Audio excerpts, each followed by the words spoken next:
Miskin dicuekin, kaya dicidukin.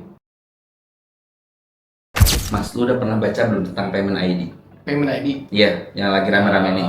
Ya belum banyak sih, tapi dikit-dikit lewat emang. Karena emang rame banget Van di Instagram gua tuh.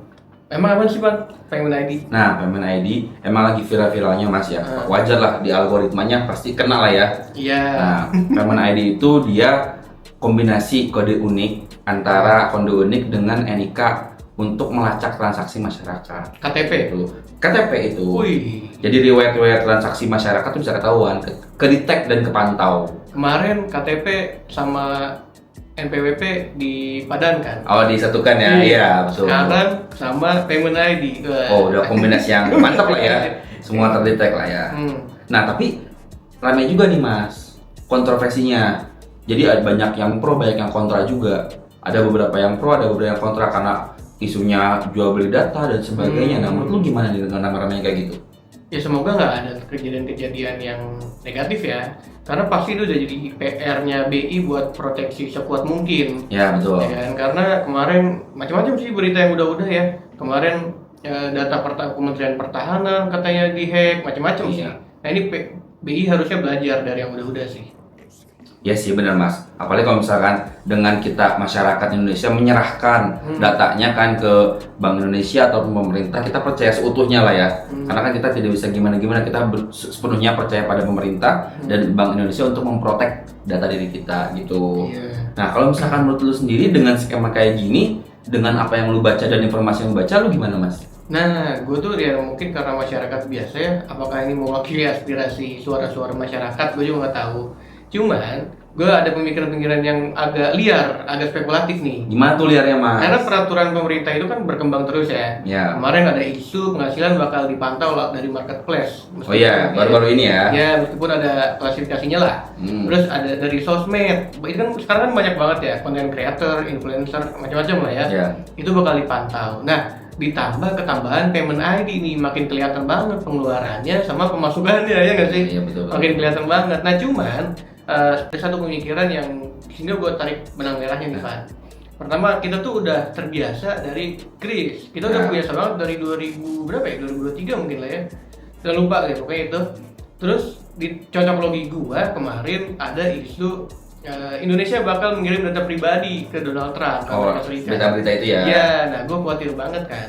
Apakah ini ada agenda yang berkesinambungan kayak gitu sih. Nah, sebenarnya sih kalau menurut gue pribadi ya, gue juga bukan buzzer pemerintah ya, tapi emang mungkin kebetulan momennya Pas, timingnya gitu ya. pas aja. Iya. Tapi kalau misalnya gue luruskan kembali, kalau Payment ID tetap bayar Kris Mas. Kris kayak biasa, Kris kayak biasa, transfer kayak biasa. Cuman jejak digitalnya, historisnya bisa ketahuan sama pemerintah atau Bank Indonesia. Kita punya Payment ID-nya itu. Jadi misalkan kita Mas nih mau beli seblak nih ya, mau beli seblak nih di depan warung. Iya, Nah, bayar pakai kris nih. Nah, ketahuan nih kedetek bahwa oh, Hanif lagi beli seblak nih di daerah sini. Nah, itu ketahuannya gitu, Mas. Jadi segala transaksi uang masuk, keluar, pinjaman online, investasi semuanya bakal kedetek sama Payment ID itu. Oke, tapi mitigasi resikonya ya. Iya. Ini tuh pernah belajar dari mana gitu Nah, mungkin? itu sih sebenarnya gua kalau dari pikiran, kalau kata lo elit ya, elit global Iya, ya. Kalau gua kata tahu. lo elit global. Pikiran Nah, elit global sebenarnya ya. kalau gua pribadi ya agak riskan, agak khawatir sih ada kejadian dulu kasus kayak di Kanada, Mas. Kenapa tuh? Jadi di Kanada, gua perbaca ya di tahun 2022 dia ada demonstrasi secara damai, bilang di berita di media ya. Demonstrasi damai. Damai, bilangnya ya. Masih damai nih ya. Damai. Nggak Terus, ada konflik ya. nggak ada konflik pada Oke. saat itu beritanya. Cuman Oke. ternyata setelah berjalannya demo tersebut tentang vaksinisasi. Jadi ada beberapa oknum, ada beberapa masyarakat, salah satunya beberapa kelompok supir truk yang nggak mau divaksin dan sebagainya. Jadi demo, tapi seiring berjalannya demo ada kerusuhan.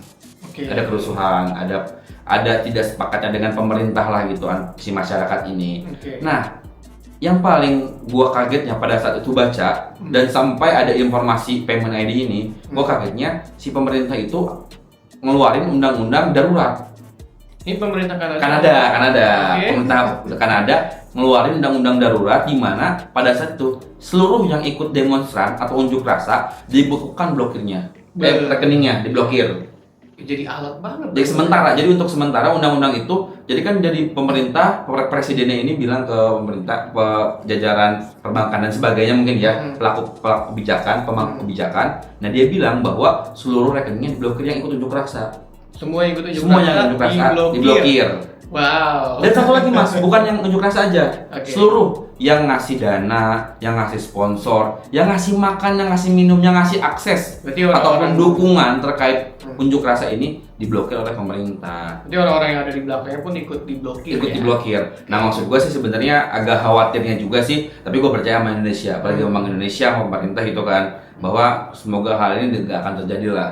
Jadi kalau di sana tuh karena diblokir, akhirnya karena mereka protes terhadap pemerintah, diblokir, dibekukan lah blokirannya. Sampai undang-undang tersebut dilepaskan kembali, udah tidak darurat kembali, kayak Ya, gitu. oke. Ya mungkin kita nggak tahu ya ada tujuan positif apa di balik unjuk rasa itu. Hmm. Tapi setidaknya jangan sampai ini menjadi diperalat atau alat bantu pemerintah dalam Jadi kekuatan politik ya, jadi kekuatan politik. Gue juga dapat tuh kemarin beritanya. Karena kemarin di orang BI-nya pun bilang dengan bangga-bangganya bilang ini sebuah alat yang powerful. Ya. Nah, gue tuh malah khawatir ya, Van ya, memilih kata-katanya itu karena powerful ini dalam kebutuhan BI mungkin membantu pekerjaan atau macam-macam. Ya. Tapi powerful ini kalau dikaitkan dengan isu-isu yang lain, ya khawatirnya seperti yang kejadian di Kanada. Khawatir Itu ya. sih. Iya. Tapi semoga nggak akan lah pemerintah Indonesia. Semoga ya. Karena bagaimanapun mungkin kenapa simpang siur rame kontra dan pro, karena mungkin masyarakat Indonesia beberapa platform, beberapa sistem,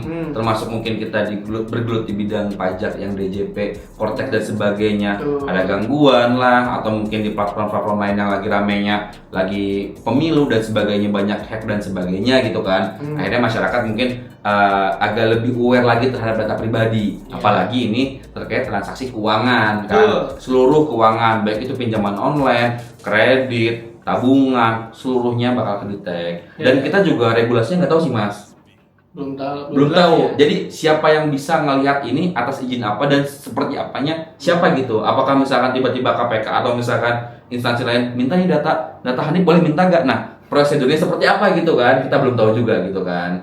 Siapa yang berhak pengen tahu data itu siapa aja kita belum tahu juga. Ya oke, semoga BI bisa memproteksi dengan baik ya dan Ya, belajar sih. dari kejadian-kejadian yang ada di Indonesia ataupun Betul. di luar negeri. Harapannya itu juga sih. Semoga gue sangat mendukung digitalisasi payment ini, tapi keamanan jauh lebih penting.